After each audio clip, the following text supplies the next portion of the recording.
Xitayın üstünen vizasız ya da vizasını Ankara'da bolan seyahat edip bileceğin 5 döwlet. Birinci, Endonezya. Tebigat bilen adamları hayran kaldıran yurtların biri. Paytahty Jakarta. Bir näse seyahat edip bilecek yerlerine öğrenip tuttuk. Asya'nın arasında en arasında yurtların biri. En büyük ada ülkelerin hem biridir. İkinci, Tayland.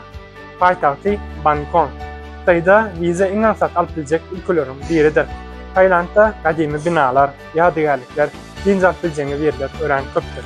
Dünyanın turistik boyunca tanımal yurtlarının biridir. Üçüncü, Laos. Xitayın üstü bilen vizasız seyahat edilecek yurtlarının biridir. Tebigaty, medeniyeti, bay döwletlerinin biridir.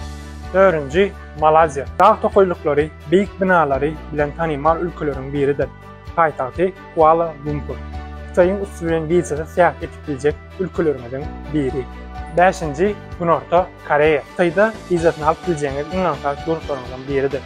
Paytahty Seul. Seyahat etmek için en uygun yurtların biridir. Medeniyeti, dini, Xitayın medeniyeti dini bilen deňdir.